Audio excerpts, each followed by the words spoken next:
Good morning, students. My name is Kamini Sharma from Premchand Memorial Public School. Today I explain English subject of class 6. The name of our topic is essay. Let's start our topic. What is an essay? अब ऐसे होता क्या है? अगर बच्चे ऐसे को हम लोग हिंदी में रिलेट करें तो ऐसे का मतलब होता है निबंध. सो ऐसे को हम लोग कैसे डिफाइन करते हैं? एन ऐसे is a short non fiction non-imaginary work about a subject. It may be classified by the tone and the style as a formal or a informal. अगर हम लोग ऐसे की बात करें ना, ये मेनली क्या होता है, एक शॉर्ट हम लोग क्या करते हैं अपने शॉर्ट फॉर्म में अपने थॉट्स को, अपने विचारों को जो है वो प्रकट करते हैं और उसमें हम कई बार जो है इमेजिनरी जो वर्क होता है उसको भी कंसीडर करते हैं कि क्या चीज़ें हो सकती है. तो वो डिपेंड करता है आपके ऐसे के टॉपिक पर कि आपको जो ऐसे का टॉपिक है वो जो दिया गया है एग्ज़ाम में वो फॉर्मल से रिलेट करता है या इनफॉर्मल से रिलेट करता है. अगर फॉर्मल से रिलेट करता है या इनफॉर्मल से रिलेट करता है तो बेटा उसी के पॉइंट ऑफ व्यू हम लोग अपना जो टोन होता है लैंग्वेज का यूज़ करते हैं.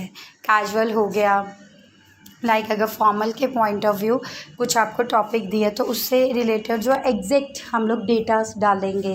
ठीक है, उसमें एज सच कुछ इमेजिनेशन हमारी इतनी नहीं होगी.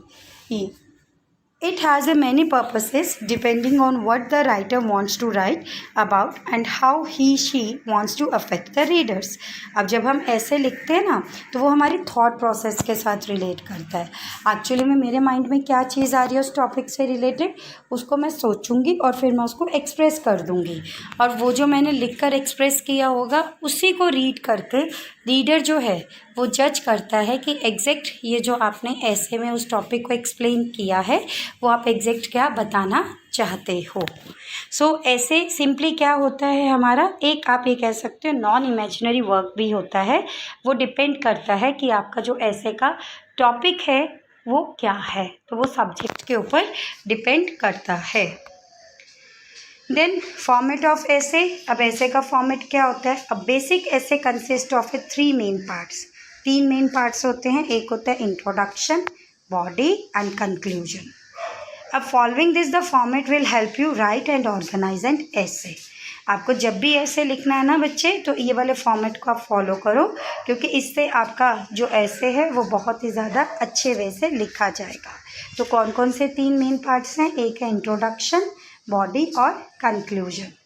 अब अगर आप इस फॉर्मेट को फॉलो करते हैं तो वो क्या होता है? फ्लेक्सिबिलिटी होती है. ठीक है, फ्लेक्सिबिलिटी ऐसे में आना बहुत ही ज़्यादा ज़रूरी है और इवन जो रीडर आपका ऐसे रीड आउट करेगा ना तो उसको भी एग्जैक्ट ये पता चलेगा कि आपने कौन सा कंटेंट कहाँ से शुरू किया है.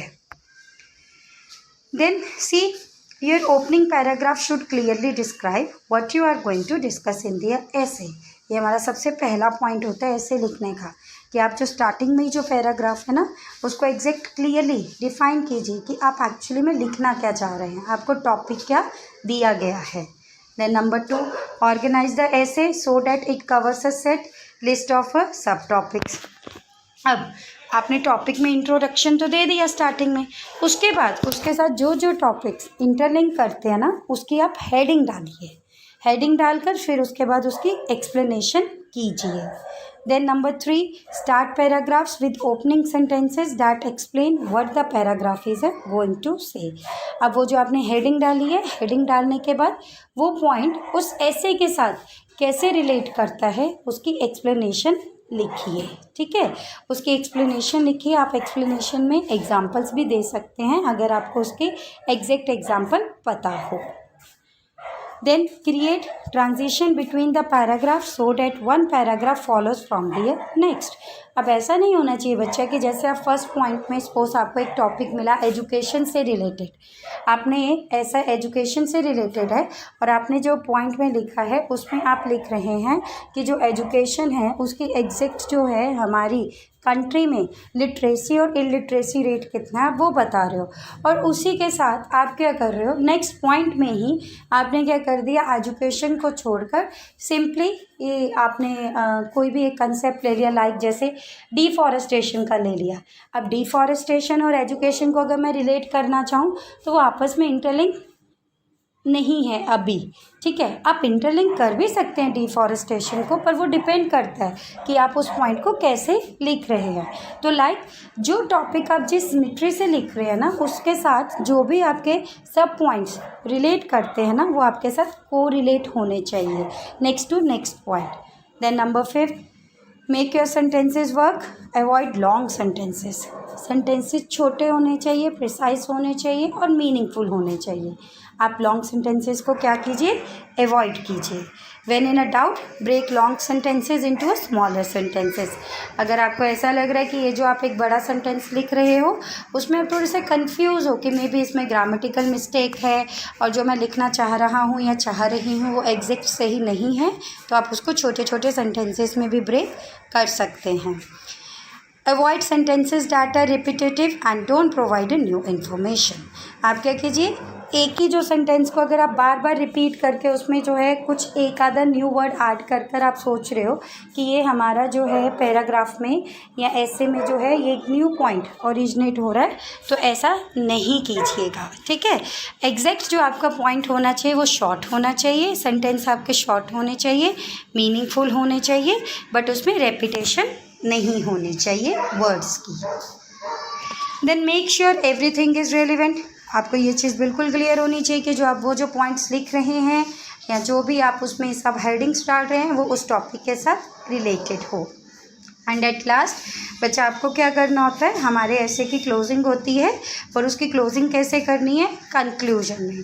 सो in the conclusion take a position, make a prediction और the propose some future action. अब कंक्लूजन में ऐसा होना चाहिए लाइक जैसे मैंने बोला कि from the above topic I concluded that education plays a important role in our life, ठीक है। न्यूट्रल से आपने स्टार्ट किया कि जो एजुकेशन है वो बहुत ही इंपॉर्टेंट है हमारी लाइफ में। अब उसी को लेकर आप प्रेडिक्शन भी कीजिए कि अगर फ्यूचर में एजुकेशन से रिलेटेड ये स्टेप्स किए जाएंगे तो नो डाउट वो हमारी कंट्री के लिए काफ़ी ज़्यादा यूज़फुल होगा। तो इस तरह से जो आपका कंक्लूजन है ना वो कभी भी वन साइडेड नहीं होना चाहिए।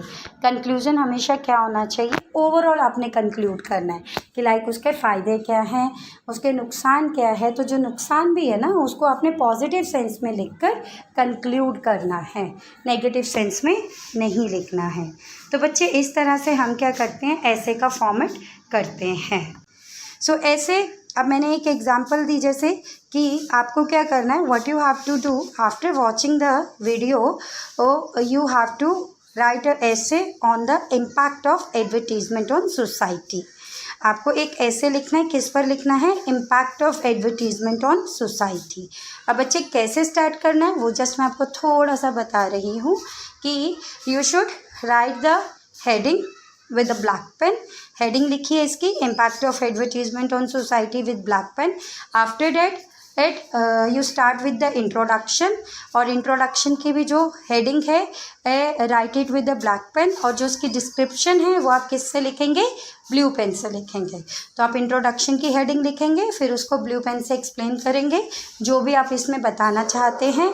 उसके बाद अब इंट्रोडक्शन देने के बाद आप एडवर्टीजमेंट के जो प्रॉन्स और कॉन्स हैं, मीन्स एडवांटेजेस एंड डिसएडवांटेजेस, वो लिखेंगे।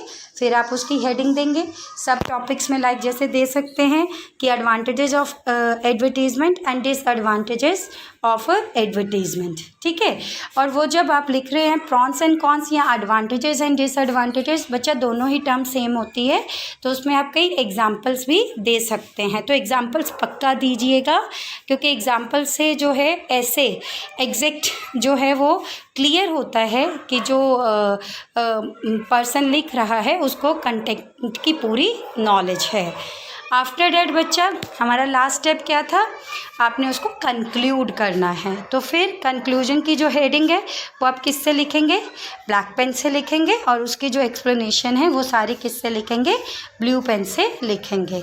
बट मैं आपको रिपीट कर रही हूँ कि कंक्लूजन जो है वो कभी भी एक तरफा नहीं होना चाहिए, आपने ओवरऑल कंक्लूड करना है एडवर्टीजमेंट के टॉपिक को लेकर। So please student, listen the instructions carefully, watch the video properly. In case if you are having any doubt, then send it on a WhatsApp group. Thank you. Have a nice day.